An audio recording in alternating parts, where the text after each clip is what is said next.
Hoje eu quero falar com você sobre uma decisão. Uma decisão que você faz. Se você está num relacionamento, você faz constantemente. Você toma essa decisão praticamente todos os dias. É uma escolha que você faz. E eu vou hoje, se Deus permitir, construir algo que é uma visão, algo que você pode enxergar, uma imagem, para você compreender como isso acontece. Porque isso aqui acontece no nosso inconsciente, a gente não presta muita atenção. Mas é uma questão de preencher uma lacuna, é uma questão de múltipla escolha. Dentre as alternativas que você tem, qual você vai escolher para preencher aquela lacuna? E você faz isso intuitivamente. E quando você estava namorando, você fazia isso e fazia bem isso. E sabia escolher certo. Mas, à medida que o tempo passa, é muito fácil a gente começar a fazer novas escolhas e nem perceber que estamos fazendo. Eu vou mostrar isso para você já já. Antes, a gente precisa dar uma lida alguns versículos que estão num capítulo famoso. Se eu perguntar para você qual é o capítulo da Bíblia que é chamado capítulo do amor, quem sabe qual é? Zacarias, o quê? Heresias? Não. Quem sabe? Cantares? Não. O capítulo 1 Coríntios 13, chegamos lá.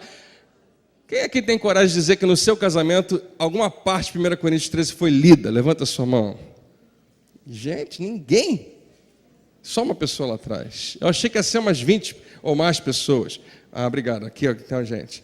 Então, é o capítulo do amor, fala do amor e a gente precisa ler um pedaço de 1 Coríntios 13.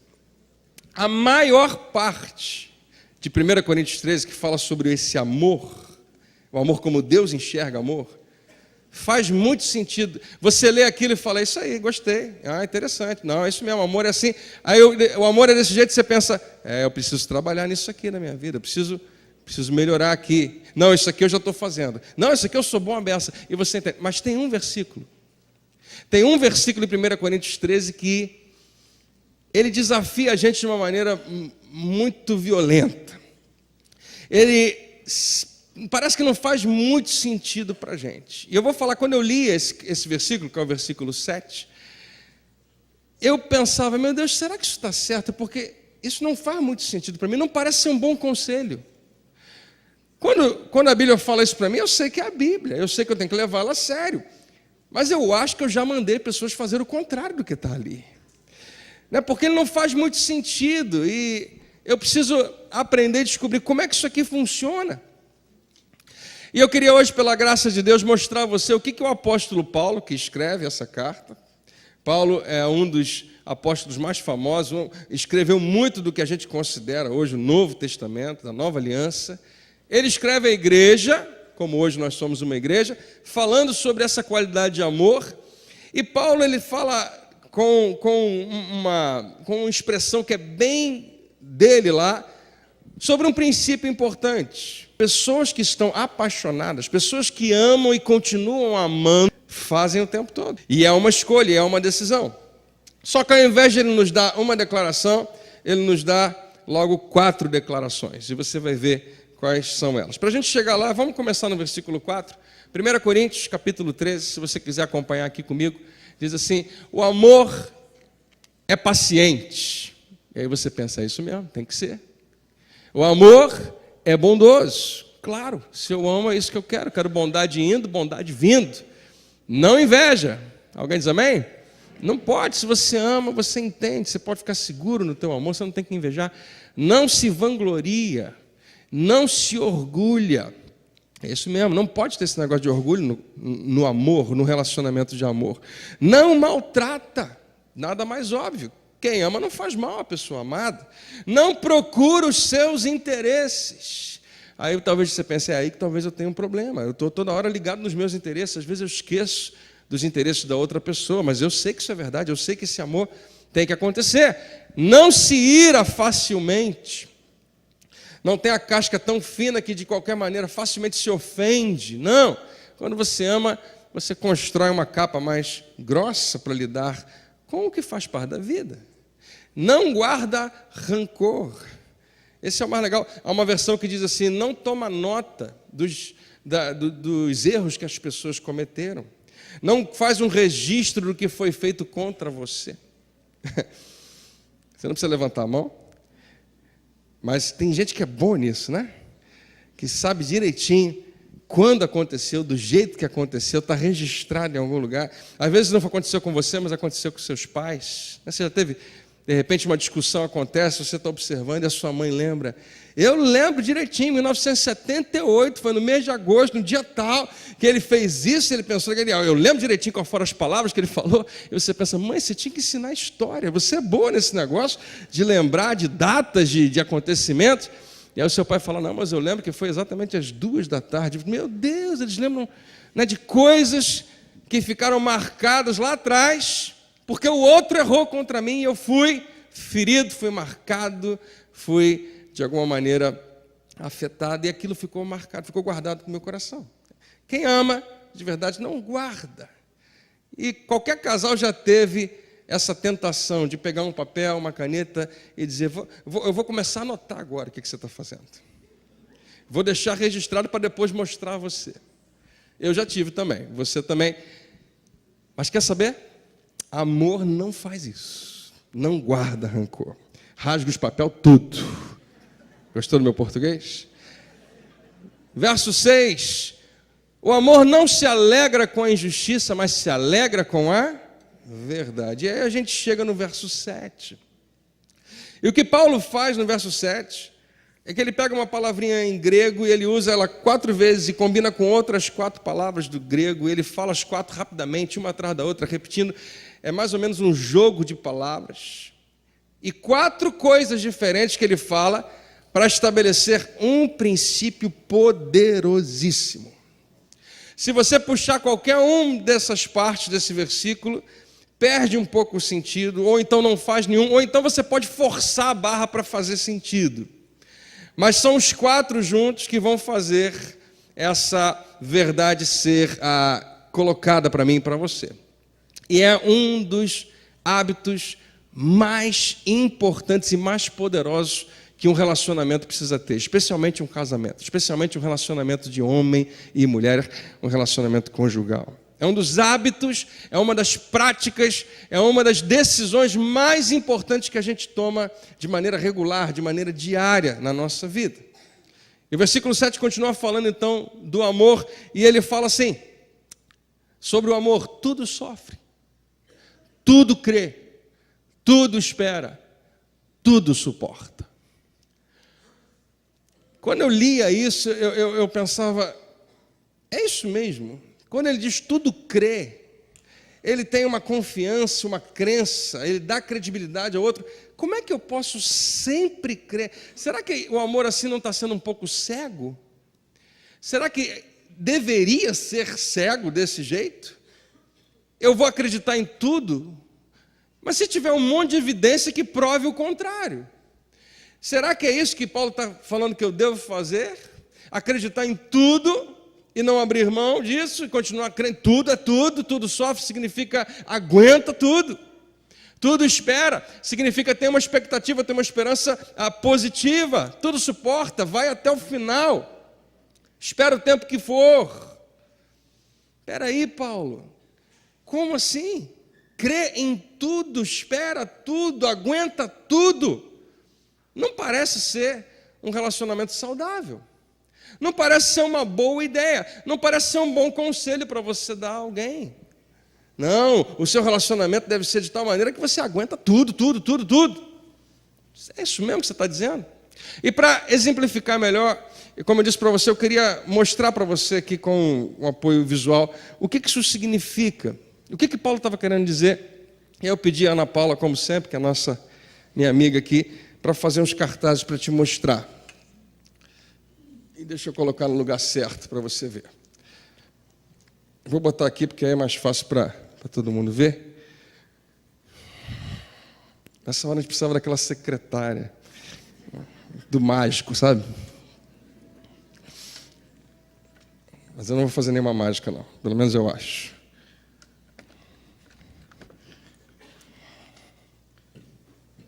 Agora sim. Ok. Eu quero colocar para você essas duas imagens aqui, para você compreender como que isso funciona em relacionamentos.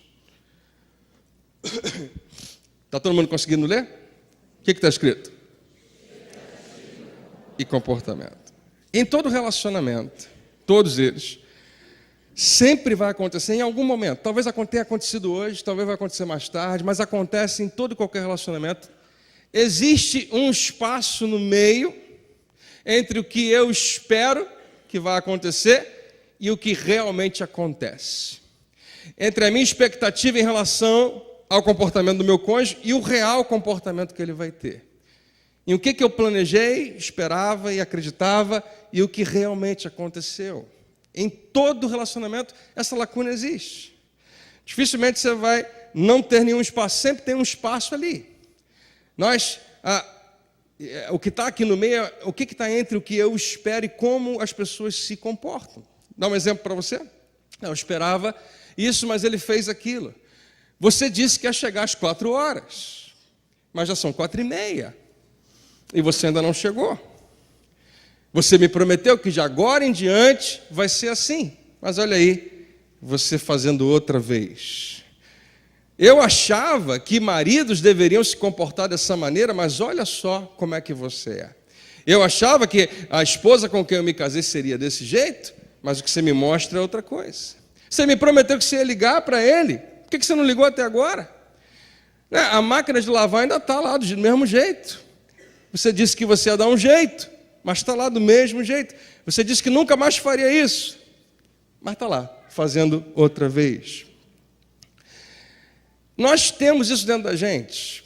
Nós temos uma expectativa. Muitas vezes uma expectativa absurdamente irreal. Muito. Mas muitas vezes uma expectativa que nós consideramos razoável. Seja como for, você tem. Coisas que você recebeu na sua vida durante o seu namoro, ou coisas que você disse no altar, nos votos do seu casamento. Eu prometo isso, eu prometo aquilo. E a expectativa é que você vai cumprir, mas em algum momento você não cumpre. Ou as coisas que eu e você prometemos no nosso dia a dia.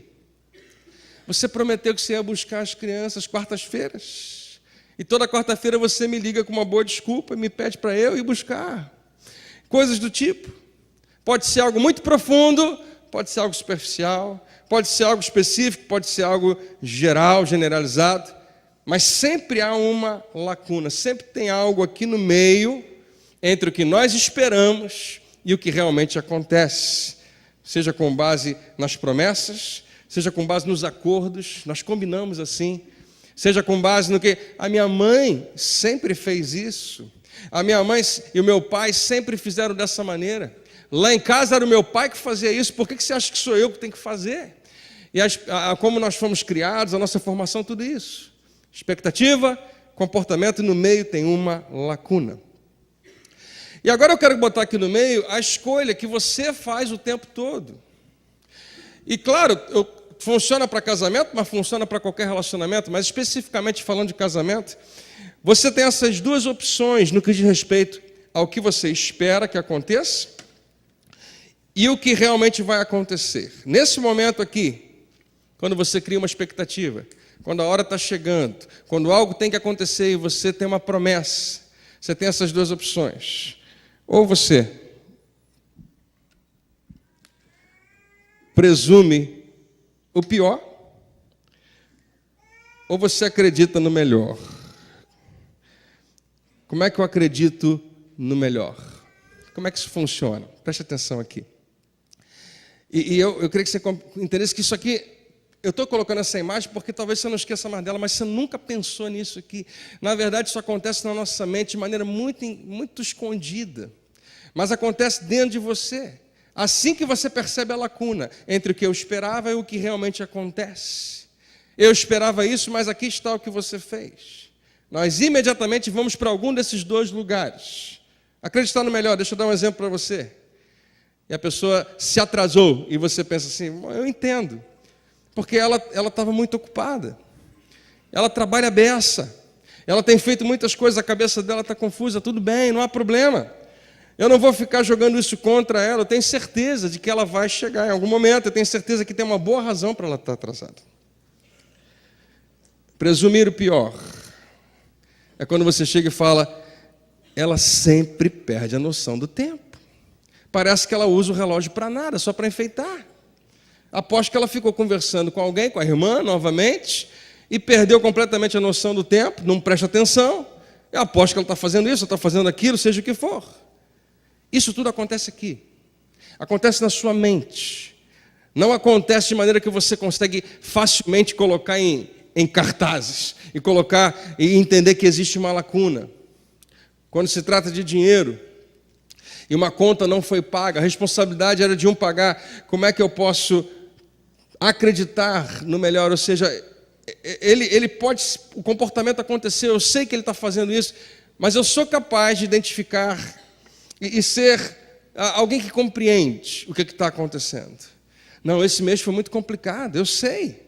Eu não vou ficar jogando isso contra ele ou contra ela. E às vezes ele pode ser distraído, faz parte, ele está ocupado com outras coisas. Havia muito trabalho para fazer. Eu tenho certeza que aconteceu simplesmente porque outras coisas roubaram a atenção dele. Mas às vezes, pelo mesmo motivo, a gente presume o pior em relação ao nosso cônjuge. A gente fala coisas do tipo, é impressionante, ele não sabe lidar com dinheiro.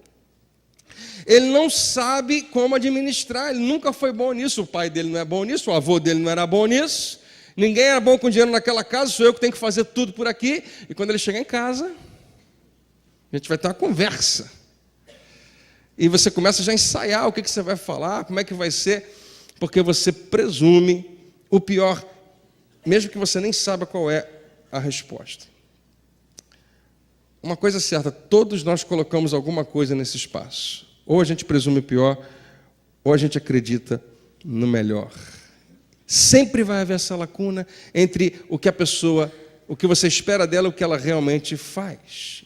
E sempre vai começar na sua mente e acaba sendo expressado, ou nas suas palavras, ou no tom da sua voz, ou num comportamento seu, ou numa atitude, seja o que for. E tem duas coisas que determinam o que você vai colocar aqui. Deixa eu te falar. Eu e você, talvez já tenhamos feito as duas coisas. Eu e você conhecemos gente que parece que só faz isso. E eu e você também conhecemos gente que parece que só faz isso. Mas uma coisa certa, todos nós fazemos isso. Uma das duas coisas. E o que define, o que determina qual que você vai escolher? Para onde você vai rodar o cartaz e vai tomar a sua decisão? Duas coisas determinam isso. O que você está vendo e quem você é. O que você está vendo? O que eu estou vendo é que ele falou que ia chegar a tal hora e chegou bem depois do horário que ele tinha marcado. É o fato, é a realidade. Essa é a primeira parte, o que você está vendo, qual é a experiência que você está tendo.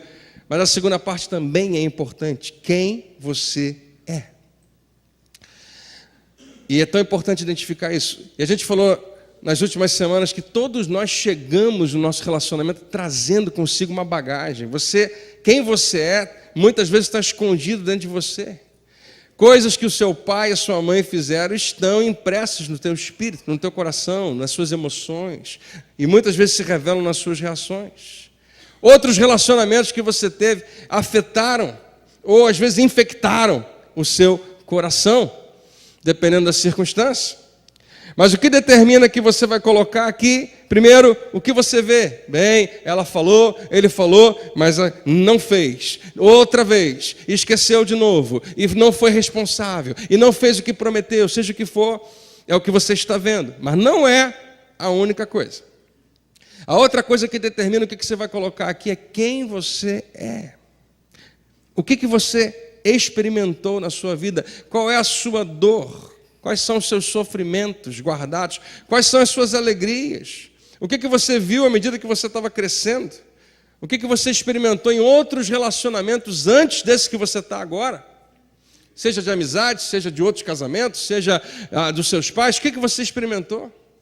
Existe em você um medo de ser abandonado? Se existe, isso vai afetar a maneira como você vai colocar algo aqui no meio. Existe em você um medo de ficar sozinho ou ficar sozinha, seja o que for. Então deixa eu perguntar para você. Qual é a sua tendência Para onde você se inclina mais?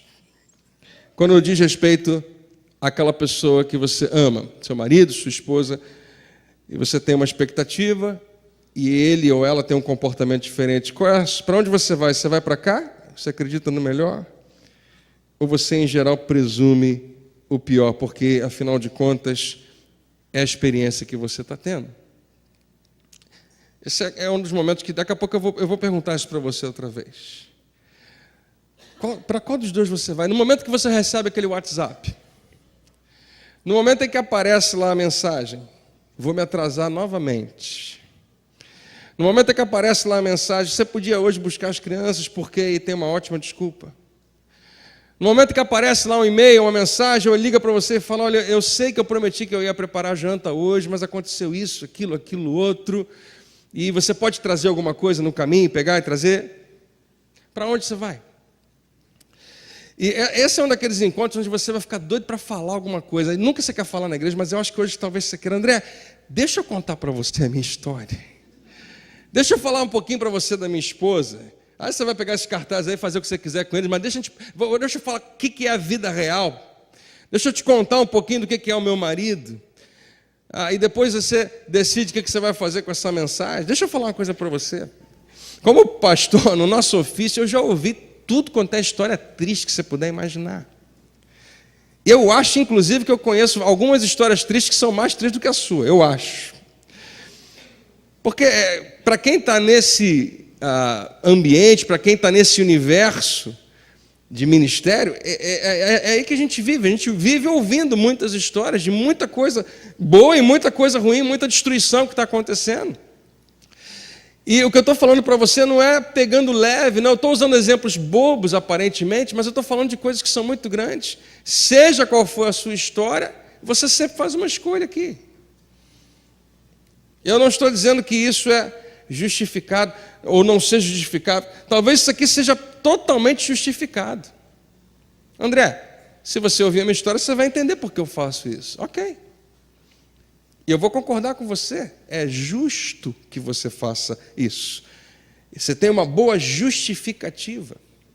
Mas antes de você chegar às suas conclusões, antes de você finalmente ser certo mais uma vez, eu pergunto, para onde você vai mentalmente? Quando existe um espaço, quando existe uma lacuna entre o que eu espero e o que realmente acontece, entre a minha expectativa e o comportamento. Melhor ainda, para onde que o seu cônjuge vai naturalmente, você sabe? Você sabe, eu acho que você sabe bem, né, para onde que ele... E se você não souber muito bem no final do culto, vai ser um ótimo bate-papo no carro, não sei. Mas aqui está o que eu queria que você ouvisse. Pessoas que se amam e continuam se amando, aprendem a fazer isso. Aprendem a desenvolver essa postura. Pessoas que se amam, pessoas que continuam se amando, casais que estão dando certo, estão aprendendo a fazer isso. Às vezes sem querer, é intuitivo, está dentro deles. Às vezes porque começaram a se treinar e aquilo é uma força do hábito. Mas consistentemente, independente de qualquer circunstância, eles aprendem a fazer isso. A ter uma expectativa boa e não ruim. A criar, de alguma maneira, espaço, margem para que o outro tenha para onde ir. Quando você encontra pessoas que permanecem apaixonadas, que continuam amando como já amaram antes, ouça, não são casais que não têm nenhuma lacuna aqui, todo mundo tem, lacunas são inevitáveis. Existe um espaço entre o que você espera e o comportamento, sempre. Mas são casais que decidiram, no meio dessa circunstância, no meio dessa dinâmica, eles decidiram, eles aprenderam, desenvolveram o hábito de presumir, não o pior, mas o melhor a respeito do seu cônjuge. E eu vou usar uma expressão aqui que eu acho que eu preciso desenvolvê-la um pouquinho com você. Casais que dão certo, quando percebem uma lacuna, eles são, ouça, generosos nas suas explicações. Eu vou explicar para você o que significa isso. Essa expressão não é minha. Ela vem de um livro que eu achei muito interessante. Existe uma lacuna, existe um espaço. O que eu faço com esse espaço? Bom, eu tenho uma opção. Se eu quiser imitar os casais que estão dando certo, eu preciso aprender a ser generoso como explicar o comportamento do meu cônjuge? Como eu poderia explicar isso? Existe um livro que já existe em português, não tinha, algum tempo atrás eles traduziram, que se chama assim, A Única Coisa que Você Precisa Saber. Esse é um livro que deveria vender a beça, né? O nome é esse, A Única Coisa que Você Deveria Saber, de um autor chamado Marcus Buckingham. E não é um livro de casamento, não é um livro de cristão, não é um livro evangélico, não é um livro... É um livro de gerenciamento de liderança. É um livro que vai falar de gestão empresarial. Mas ele defende uma ideia, ele tem uma teoria que para toda e qualquer disciplina da vida, todo qualquer campo da vida, domínio da vida, há um princípio, ele bota assim, um só. E se você aprender qual é, e você dominar aquele princípio, e você aplicá-lo na sua vida, você vai ter sucesso. Essa é a teoria desse livro. Não necessariamente é o que eu estou pregando aqui hoje. Mas esse autor, ele, para ilustrar o livro, ele pega o início do livro e ele fala a respeito disso, e ele pega uma ilustração de casamento para usar. E eu fiquei... Mexeu comigo. Eu fui procurar as fontes para identificar direitinho, será que isso é verdade, será que isso é real? E uma pesquisa foi feita, a pesquisa é bem interessante. Eu não vou falar muito sobre isso, depois você pode ver. Mas a ilustração é essa, que alguns pesquisadores, um grupo de pesquisadores que pesquisam ciências sociais, se reuniram para começar a procurar e investigar uma das coisas mais importantes, que são os relacionamentos familiares, casamentos que funcionam, que permanecem, que dão certo, que duram, e outros que não funcionam, que não deram certo e não duram. Quais são os elementos? Ele queria descobrir um elemento, uma coisa só, que fosse comum e que funcionasse para os casamentos que não deram certo, como aqui está a razão, e para os relacionamentos que funcionam e dão certo, essa aqui é a receita. Eles queriam procurar encontrar uma coisa só. Então, o que eles fizeram? Eles fizeram uma pesquisa com um monte de gente. Eles já tinham feito uma pesquisa com muita gente, com casamentos que não deram certo, que não funcionaram, e chegaram às suas conclusões. E agora eles queriam fazer essa pesquisa com casamentos que estão dando certo. Então eles procuraram casais que já estavam casados há mais de 10 anos ou mais, e não apenas estavam sobrevivendo ao casamento, não apenas estavam aguentando um ao outro, mas se diziam realmente realizados e felizes, vivendo bem. E eles juntaram uma turma grande e fizeram uma pesquisa com esses casais. Muitas entrevistas, um monte de pergunta, e era aquele grupo de pessoas que não eram, entenda o que eu vou dizer, não era bobo alegre, né? Mas eram felizes de verdade. Estavam casados e felizes por 10 anos ou mais. E eles queriam encontrar qual é o denominador comum. O que eles têm de comum? Qual é essa uma coisa que a gente pode, se a gente fizer, vai ter? Quando eles fizeram essa pesquisa, eles presumiram uma coisa. Bom, a gente fez uma pesquisa com os casamentos que não deram certo, a gente chegou a uma conclusão. Qual é o grande problema dos casamentos que não dão certo? Eles descobriram nessa pesquisa algumas coisas. Vou colocar aqui para você, pesquisa sobre esses casamentos. E com base nisso, eles chegaram às suas conclusões. Eles perceberam que os casais que eram infelizes, os relacionamentos que acabavam desmoronando, acabavam não durando, o que acontecia é que um não entendia o outro. Eles experimentavam sempre um grande mal-entendido. E a gente entende isso, né? Os homens ficam discutindo como compreender as mulheres, elas são misteriosas para a gente, mas eu acho que as mulheres também pensam, meu Deus, como é que entende um homem? Porque nós somos diferentes em tantas coisas. Mas não apenas nisso, quando você se junta, traz tudo que você é, toda a bagagem da sua família, e ela também vem, vocês agora vão viver juntos. É um desafio muito grande. A comunicação muitas vezes não é clara, e tanta coisa, mas a verdade era essa. O homem não se entendia com a mulher não se entendia com o homem, e essa que era a grande questão. Eles estavam completamente desconectados, ele fala, havia uma completa desconexão. Cada um tinha pensamento tão diferente do outro, cada um tinha gostos diferentes do outro. Alguma coisa lá atrás conseguiu juntar esses dois, mas não faz muito sentido. Mas a grande conclusão que eles chegaram para os casamentos que não deram certo foi essa daqui, eu achei interessante. Um tinha uma visão totalmente irreal a respeito do outro. Eles não conseguiam perceber quem o outro era realmente. Não chegavam a um nível de intimidade que compreendiam. Era uma visão sempre irreal. Havia uma expectativa que era irreal a respeito do seu cônjuge. Bom, Agora a gente vai entrevistar um monte de gente que aparentemente é feliz no casamento. O que a gente pode esperar deles? Com base na nossa pesquisa anterior, a gente vai encontrar um monte de gente que se entende muito bem, que compreende o outro perfeitamente, que tem uma visão realista a respeito do seu cônjuge, que vão ter facilidade de perceber os pontos fracos do outro, ser compreensivo, e os pontos fortes, ser uma força. São casais que são inteligentes juntos, e um ajuda o outro. Eles vão ter uma visão bem real um do outro. A pesquisa terminou e eles chegaram à conclusão que é exatamente o oposto do que eles esperavam. Isso que me deixou interessado nessa história. Eles esperavam encontrar expectativas muito realistas, com base na realidade das duas pessoas, mas descobriram o oposto. Quando eles testaram esses casais, que já estavam juntos 10 anos ou mais, casais felizes, eles descobriram que, na verdade, o marido tinha uma visão completamente irrealista a respeito da sua esposa e vice-versa. A esposa também não tinha uma visão real sobre o seu marido. E eu coloquei um gráfico para você entender como é que a pesquisa foi feita.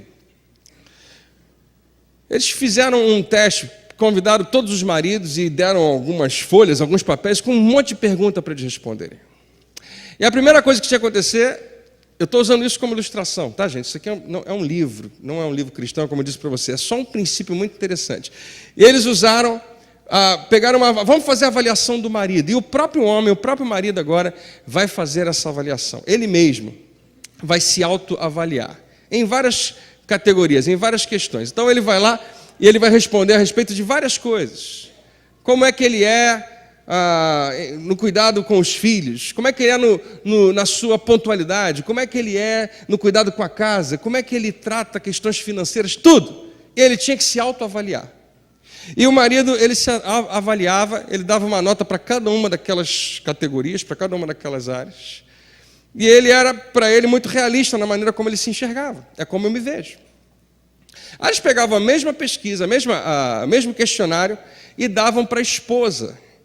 Não era para ela avaliar a si mesma agora, ela vai avaliar o marido. As mesmas perguntas. Qual a nota que você dá de 0 a 10 para o seu marido em cada uma dessas áreas? O marido, por exemplo, se avaliou assim, a esposa vinha depois. E ela avaliava o marido, surpreendentemente, sempre com notas mais altas do que ele tinha dado a si mesmo. Isso que chocou os pesquisadores. A esposa também tinha uma visão irreal a respeito do seu marido, só que não era uma visão negativa. Ela enxergava nele alguma coisa que aparentemente ele não enxergava. E vice-versa, acontecia a mesma coisa com a esposa. Ela dava nota para si mesma, o marido vinha depois e pegava aquilo e avaliava, e sem que ela soubesse as notas do marido, ela não sabia quanto que o marido tinha se avaliado, ela sempre avaliava ele com notas maiores. Eu estou falando para você de casais felizes.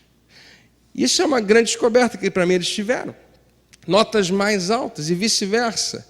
Esses casais o tempo todo se avaliavam com notas mais altas em todas as categorias, sem saber que o cônjuge tinha se dado uma nota inferior. A conclusão desse teste é muito interessante. É que o amor realmente é um pouco cego. É ou não é? Mas que casais felizes não tinham uma visão realista do seu parceiro. E deixa eu colocar para você aqui algumas das descobertas. Eu só vou ler 3 declarações que eu achei bem interessantes. A primeira de todas, deixa eu ver se vai aparecer, ou se eu tenho que dar um outro clique. Vamos lá. Eu adorei essa expressão. Ele fala assim, a ilusão positiva do cônjuge, ele chama de ilusão. Mas é uma ilusão positiva. Cria.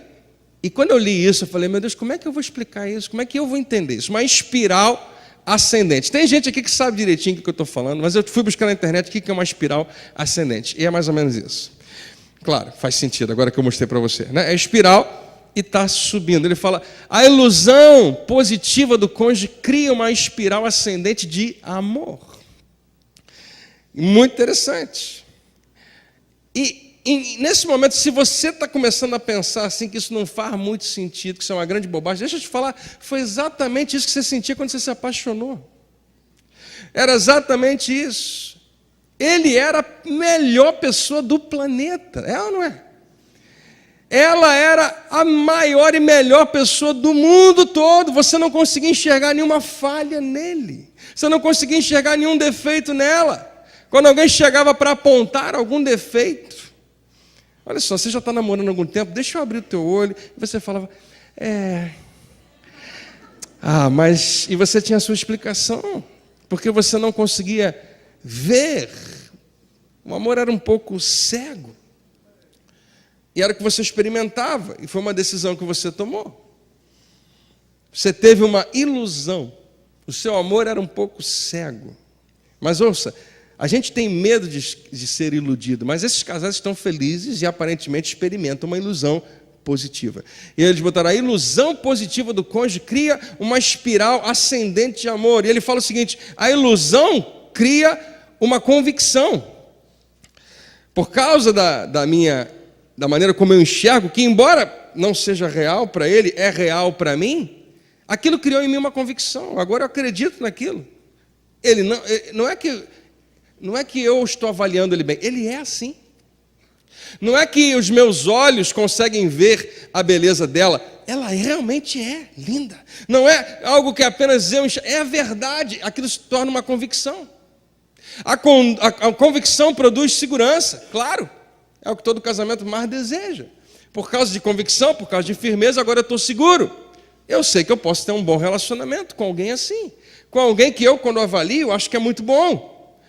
Então, a ilusão produziu uma convicção, que produziu uma segurança. Agora que eu tenho segurança, ela promove finalmente uma das coisas mais importantes no relacionamento, que é a intimidade. Você só consegue ter intimidade quando você se sente seguro, e é a intimidade que favorece o amor. Amém? Aqui está outra coisa que eles disseram, achei tão legal. Eles colocaram da seguinte maneira: o marido ou uma esposa que presumem que o cônjuge possui pontos fortes que ele ou ela não acredita que possui, terão um casamento forte. Uma conclusão que essa pesquisa chegou. Terão um casamento forte. Quando eu presumo que a minha esposa tem pontos fortes que ela não pensa que tem, isso é evidência de um relacionamento firme e forte. Com base aqui nessa pesquisa, aqui estão os seus conselhos. E eu gostei também, ele fala, encontre a explicação mais generosa. Seja criativo, pense até descobrir. Ache a explicação mais generosa para o comportamento de cada um. Ele coloca, encontre a explicação mais generosa para o comportamento do outro. E, então, acredite. Acredite naquilo que você está entendendo como a explicação mais generosa que você puder dar, de maior compreensão. Você está sendo a pessoa mais compreensiva do mundo, porque é ele, porque é ela. E depois, acredite nisso. Aqui tem alguns exemplos que eles colocaram no livro. Ela não é impaciente, ela é apenas intensa. Isso é positivo. Não, ele não é insensível, ele é apenas focado. E a gente poderia falar de muitas outras, que eu e você olhamos isso e achamos graça e pensamos, ela é cega. Mas nós estamos falando, mais uma vez, de casais que existem e casais que estão felizes. O que eles estão dizendo? Eles estão dizendo que em algum momento, em algum ponto do relacionamento, vai ter uma lacuna, vai ter um espaço. Todos nós temos expectativas. A maioria dos choros, a maioria das dores e sofrimentos tem a ver com isso. As pessoas que estão hoje profundamente tristes, estão vivendo depressão, tem muito a ver com isso. Todos nós temos. E quando isso aqui não cola com isso, quando existe um espaço no meio, a gente precisa decidir o que vai colocar ele no meio. O que esses casais felizes que participaram dessas pesquisas estão dizendo? Que vai acontecer isso. E ouça, querido irmão, querida irmã, não importa qual tenha sido a sua experiência. Todas as vezes é você que escolhe o que você vai botar aqui no meio. Não é qualquer outra pessoa que faz isso por você, é você que faz, é a sua decisão e começa na sua mente. E essa pesquisa diz que casais felizes aprendem a se disciplinar. Não, ninguém conseguiu trazer a resposta de como eles chegaram lá, ninguém sabe. Mas eles optaram uma coisa, por serem generosos nas suas explicações. Deixa eu perguntar de novo para você, aonde que você vai com isso? Aonde que você está indo aqui no meio disso? Você fica rapidamente negativo? Ou você presume o melhor? Ou você acredita no melhor? Acreditar mesmo. Não é fingir que acredita. A gente não está falando aqui que essas pessoas vivem numa ilusão, que elas entendem que é uma ilusão. Não, elas nem sabem. Elas realmente decidiram acreditar. Qual é a sua decisão? Eu sei que você tem uma história. Eu sei que você tem uma história triste para contar. E eu não estou descontando isso. Eu só estou te perguntando para onde que você vai. Rapidamente você fica negativo ou você é capaz de acreditar no melhor? E eu sei, eu vejo muito isso. Eu conheço os dois. Eu conheço gente que faz uma coisa e conheço gente que faz a outra, e você também. Eu só estou perguntando para onde você vai. E com base nisso, com isso em mente, vamos ver 1 Coríntios 13, 7 novamente. Diz lá, o amor, tudo sofre, tudo crê, tudo espera, tudo suporta. Isso é extraordinariamente poderoso. Isso foi escrito há mais de 2000 anos atrás. E pode ser, quase 2000, e pode ser a chave, ouça o que eu vou te falar, pode ser a chave para alguns de vocês que estão aqui, que foram se distanciando, e acreditam que não tem mais esperança. Nunca mais a gente vai se amar como a gente já se amou. Mas você é contra o divórcio, então você vai ficar lá até não suportar mais. Mas está difícil. Não tem a menor graça. Você não gosta quando o telefone toca e é ela. Você não gosta quando você ouve o barulho do carro estacionando e você sabe que é ele. Você está apenas suportando o relacionamento porque tem os filhos lá, mas você já não sente mais nada. Porque o relacionamento se tornou um ciclo de negatividade. Um ciclo que se alimenta de si mesmo. E é isso que acontece. Quando um e o outro estão aqui, o que acontece é que esse relacionamento se alimenta de si mesmo num ciclo negativo. E você quase sempre é a pessoa que está certa. Você tem os melhores argumentos. É impressionante como a gente é bom para provar a nossa causa. Tem alguns de nós aqui que gostam até quando o cônjuge erra. Viu? Eu já não tinha falado? Eu já não tinha dito? Está só comprovando o que eu sempre falo. A gente celebra quando o outro erra, porque aquilo nos faz lembrar quem é que está certo naquela relação, porque o que eu quero é estar certo. E você pensa que está vencendo as discussões, porque você tem os melhores argumentos, e você tem muito mais pontos do que ele, e muito mais pontos do que ela, e você está muito melhor na sua pontuação, mas você está perdendo o relacionamento mais importante da sua vida, e é a sua escolha. Ouça esse versículo: o amor tudo sofre, tudo crê, tudo espera, tudo suporta. Tudo sofre, significa aguenta, tolera. O amor protege a integridade do relacionamento. Significa que se você tem o seu caderninho de prós e contras, tem uma coluna de coisas boas e de coisas ruins, você não fica procurando oportunidade de colocar algo na coluna negativa. Você está tentando proteger o relacionamento. Eu estou procurando uma maneira de colocar algo na coluna positiva. Eu quero olhar para o que você tem de bom. Eu estou procurando uma maneira de manter o amor vivo.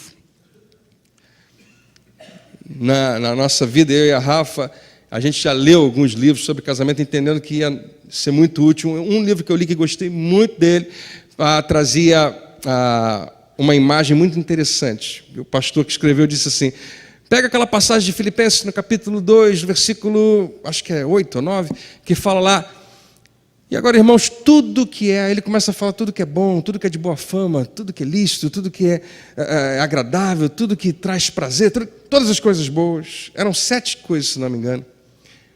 E esse pastor me pediu para fazer um exercício no livro lá. Ele falou: eu queria que você pegasse tudo isso e pensasse sobre a sua esposa cada um desses itens. Aonde que ela é boa nisso. E eu peguei um cartãozinho e escrevi a Rafaela, ela para mim é assim.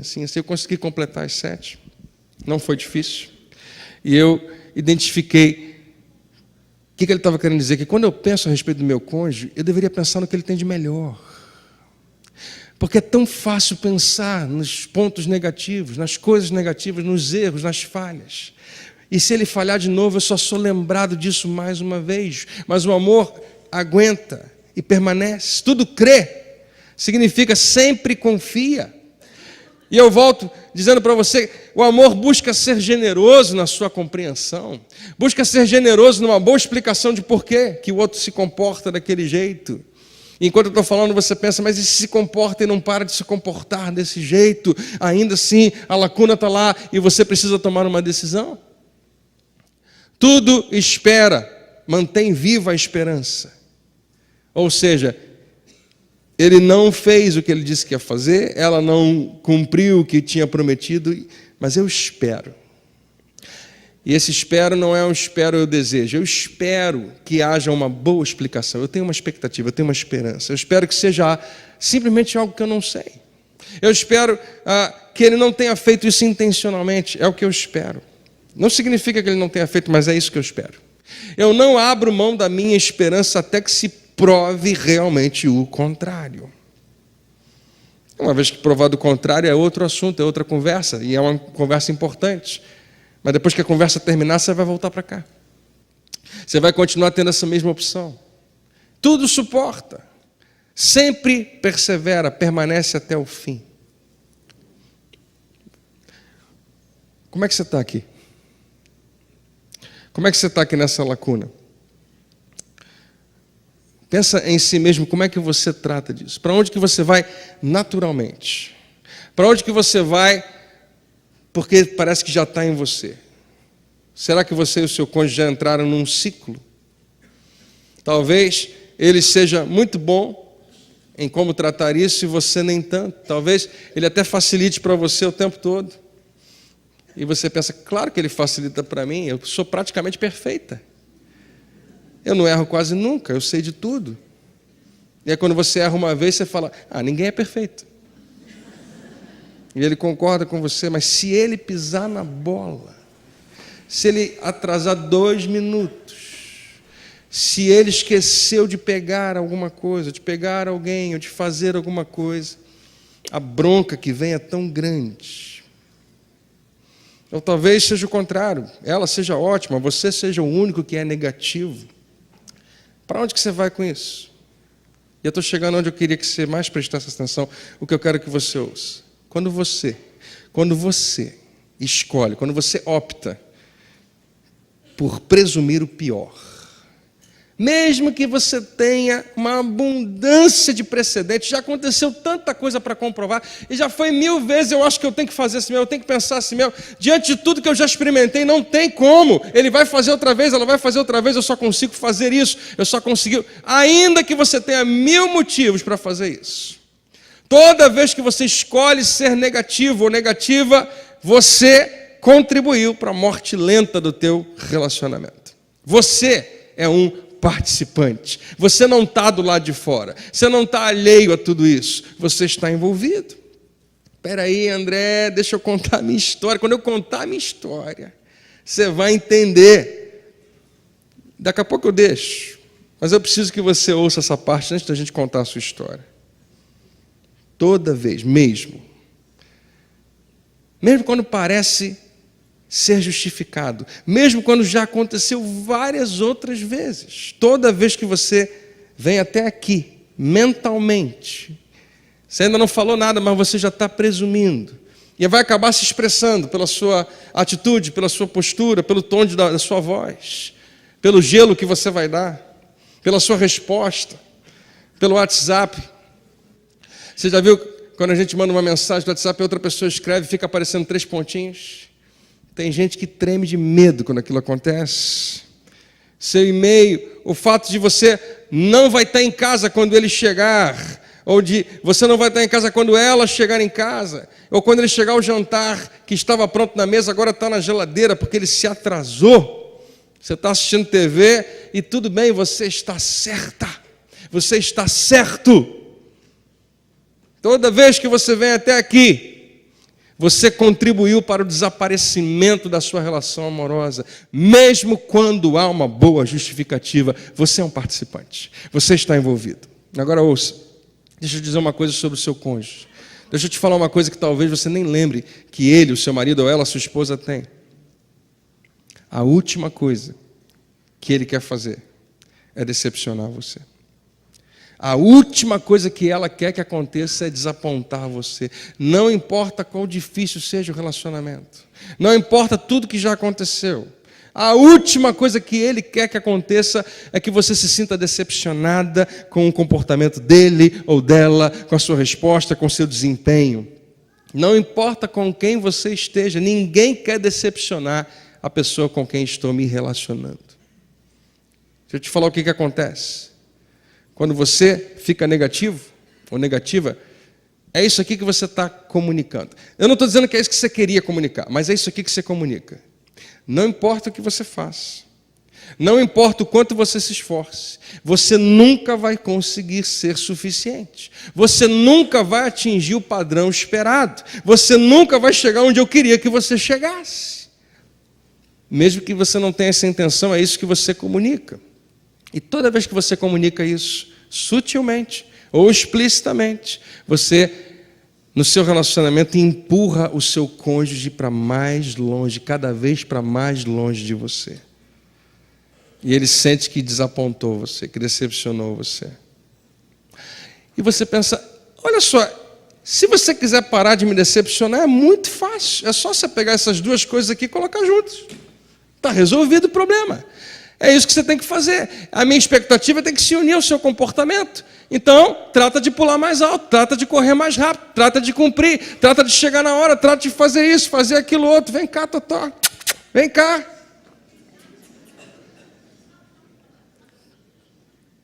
Faz o que eu espero que você faça. Se você não quer se sentir mais que eu me desapontei, que eu estou decepcionado com você, basta você unir essas duas coisas. Basta você juntar as duas. Ouça, não é assim que você diminui decepção no relacionamento. Uma das coisas mais poderosas que você pode fazer quando há uma lacuna, quando há um espaço, a fim de comunicar que você não me desapontou, que você não me decepcionou, é preencher essa lacuna com acreditar no melhor. Estabelecer isso. Sabe o que isso faz? Cria margem no relacionamento. Cria espaço para respirar. Meu primo está aqui hoje, que é da Marinha, ele que me ensinou essa expressão. Você tem água para manobrar. Você tem espaço. Quando o seu cônjuge é saudável, uma pessoa saudável responde a essa margem, responde a esse espaço para respirar e começa a se mover na tua direção. Se você sempre faz isso daqui, se você sempre presume o pior, fica sabendo, o seu cônjuge tem medo de você. Tem medo de abrir aquela mensagem de texto. Quando ele está atrasado, ou ela, e tem até um bom motivo para estar atrasado, mas ele fica apavorado com o que você vai falar. E ele não sabe se liga de volta ou não, porque não quer te decepcionar. Ele começa um exercício mental para ter uma boa justificativa, uma boa desculpa. Se for necessário, vai até mentir. Ninguém quer sentir isso. Mas quando você escolhe responder positivamente, já que eu não consigo evitar a lacuna, se ela existe, e eu decido que eu vou responder positivamente, você cria margem. E sabe o que você comunica quando você responde positivamente? Eu confio em você. Eu confio em você. Eu confio em você.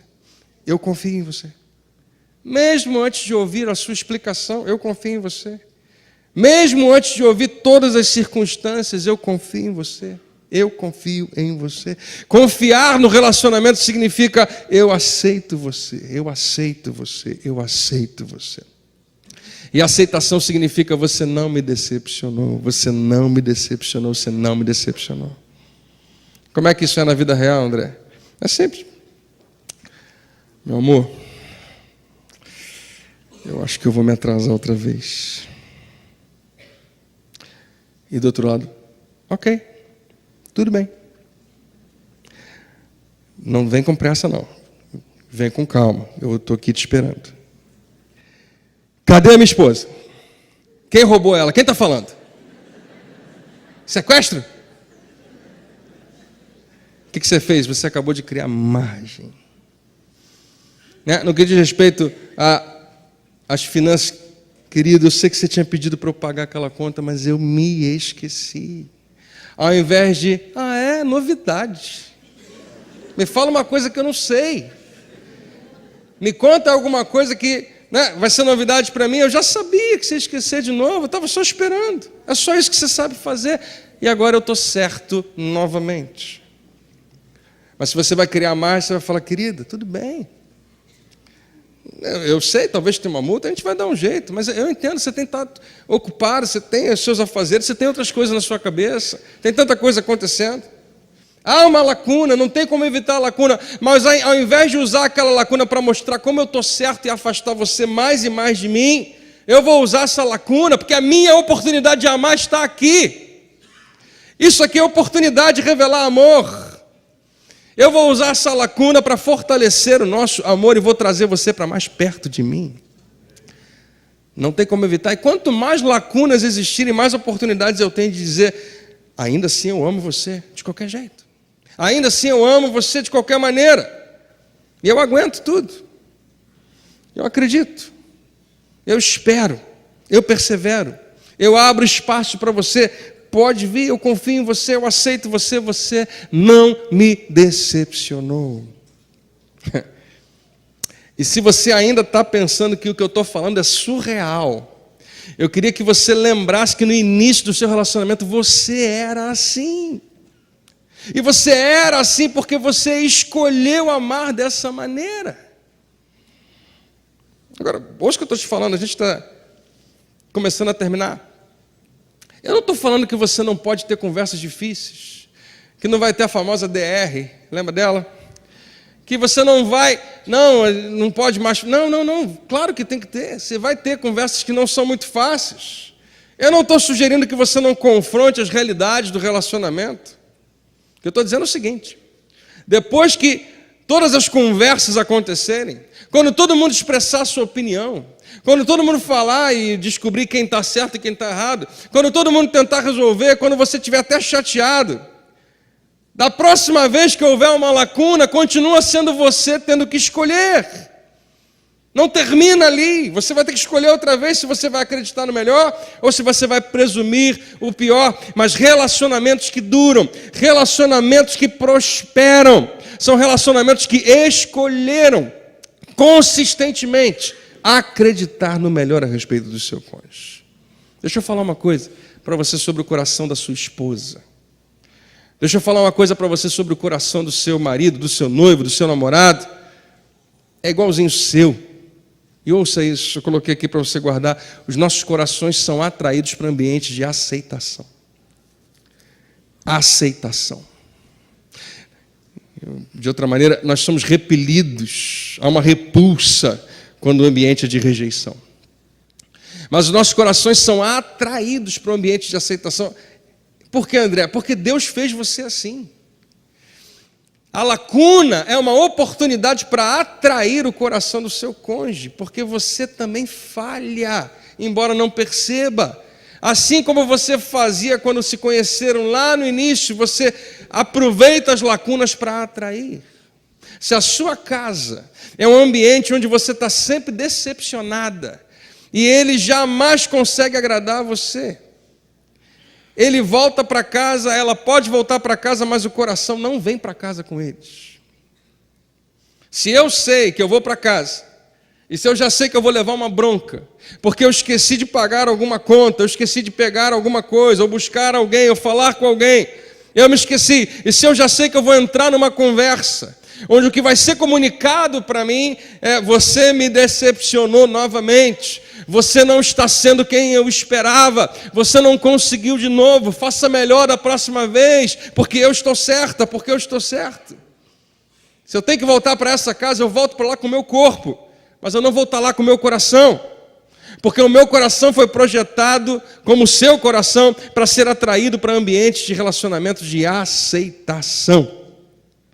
E toda vez que há uma lacuna, você tem uma decisão a tomar. Eu vou aceitar ou eu vou rejeitar? Todas as vezes. Casais que permanecem juntos e felizes aprenderam que lacunas são inevitáveis. A única questão é o que eu vou colocar naquela lacuna. Será que eu vou querer suportar todas as coisas, esperar todas as coisas, acreditar em todas as coisas, aguentar tudo? Eu estou disposta a colocar nessa lacuna, eu confio em você. Cegamente, André? Não. Eu confio em você até que não exista mais nenhum jeito de confiar em você. Eu espero. Eu estou esperando. Eu espero que haja uma boa razão, uma boa explicação, mas eu não vou rejeitar você, eu não vou criticar você, não vou punir, não vou castigar você, até que absolutamente nós saibamos, sem sombra de dúvida, que não há desculpa. Você viu como eu usei algumas palavras importantes? Absolutamente, sem sombra de dúvida.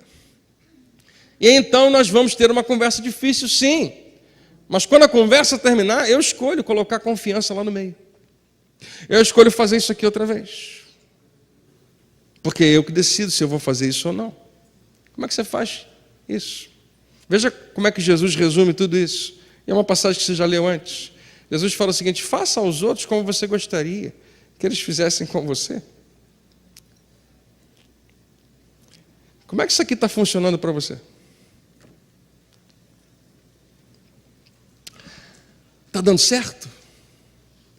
Está trazendo benefícios? Está causando mudanças positivas no seu relacionamento? Não, uma coisa eu sei, que você está certo sempre. Mas não está funcionando, tá? Não está trazendo a mudança que você esperava.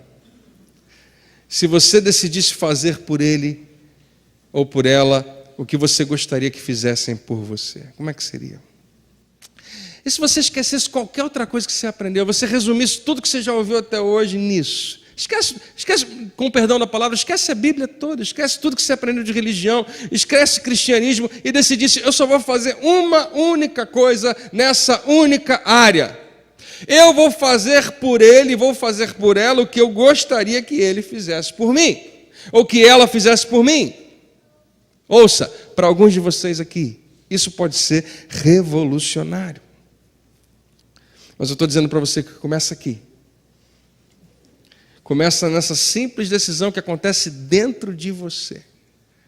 Assim que você receber aquela ligação. Assim que você chegar em casa e o lixo está ainda no lugar errado. Assim que você chegar em casa e a pia está de um jeito que você não esperava. E as coisas estão fora do lugar. Assim que você chegar em casa e ele prometeu e ele não fez, e ela prometeu, mas ela não fez. Começa aqui, começa com uma escolha. Alguns de vocês vão fazer essa escolha no caminho de casa hoje. Alguns de vocês vão fazer essa escolha assim que chegarem em casa. Alguns vão ter que fazer essa escolha amanhã de manhã. Mas uma coisa é certa, queridos, você não consegue fugir disso. Sempre será uma escolha. E sempre será sua escolha. Eu vou descobrir uma explicação generosa para acreditar no melhor, ou eu vou presumir o pior? Qual das duas eu vou escolher? Sempre uma escolha que eu faço. Casais felizes aprenderam a acreditar no melhor para preencher a lacuna com confiança todas as vezes. Por que tudo isso é importante? É fácil de entender, André. É importante porque a gente quer ter relacionamento feliz, a gente quer ter um casamento feliz. E isso faz parte disso, verdade. Mas há uma outra razão por que isso é tão importante. Eu queria que você ouvisse antes da gente orar. A outra razão por que isso que a gente está falando é tão importante. É porque nós que somos adultos, a gente vê vindo atrás de nós uma geração imensa de crianças. Muitas dessas crianças jamais talvez tenham visto um bom relacionamento. Jamais tenham assistido um relacionamento saudável. E elas nem sabem que escolhas estão fazendo quando se tornam adultos. E eu e você temos uma oportunidade de exemplificar, de modelar um novo tipo de relacionamento.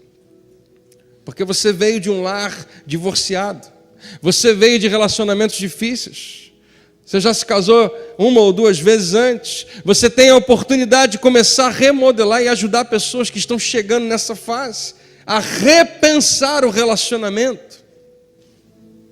Mas tem uma coisa que ainda é mais importante, que torna isso aqui tudo ainda mais importante. Torna essas 4 semanas muito relevantes. Ouça, nada vai falar mais alto a nossa sociedade, a nossa cultura, sobre o cristianismo, do que o nosso casamento. A gente pensa que não, mas é. Não há uma estratégia de evangelismo melhor em nosso país para a realidade de quem é Jesus, para o fato de que Deus é nosso Pai, do que as nossas relações conjugais. Porque se há uma sede de mudança na nossa sociedade, essa sede é relacionamento familiar saudável. Se tem uma coisa que se o mundo pudesse mudar, já teria mudado, é isso. Se há uma pergunta que todo mundo adoraria que alguém respondesse, é essa: como permanecer junto e feliz, amando sempre até o final? Porque é um anseio, é uma demanda universal. Todo mundo quer isso, todo mundo deseja isso. Como discípulos de Jesus, nós deveríamos ser o exemplo disso. Nós deveríamos ser os modelos disso. Não porque nós somos melhores, pelo contrário. É justamente porque nós temos uma plena consciência de que nós não somos melhores.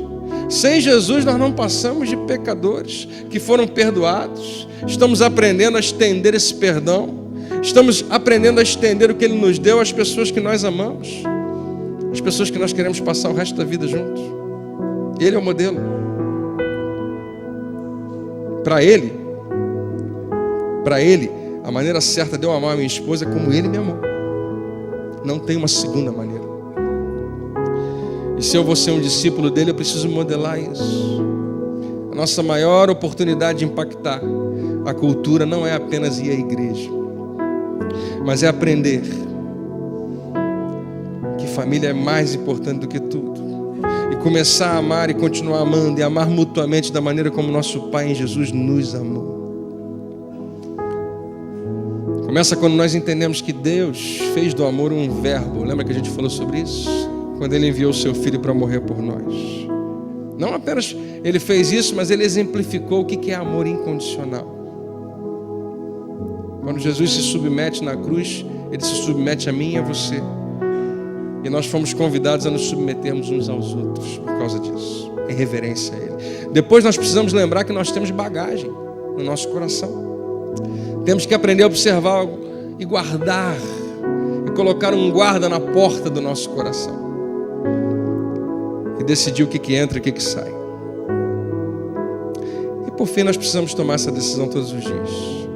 Eu vou preencher a lacuna que sempre vai existir, com aceitação, com confiança, ao invés de com suspeita e com inimizade. Meu objetivo no meu casamento não é estar certo, não é ganhar os argumentos. Meu objetivo é amar e permanecer amando para sempre. Quando nós aprendemos a fazer isso, talvez Deus nos use para estabelecer uma geração de pessoas que entendem o amor de uma maneira completamente diferente.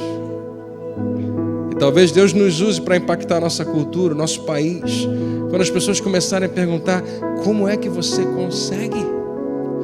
Como é que você consegue? Como é que você vive assim tão feliz? Como é que você conseguiu manter? Como é que você consegue passar por tempos difíceis? E nós podemos dizer que não é porque nós somos fantásticos, não é porque nós somos ótimos, não é porque somos inteligentes, mas é por causa do nosso Pai Celestial, do que Ele fez por nós e do que Ele fez em nós através do Seu Filho. Se você não está amando nessa noite, eu espero que você comece. E eu espero que você mergulhe bem fundo e permaneça lá para sempre. Vamos orar?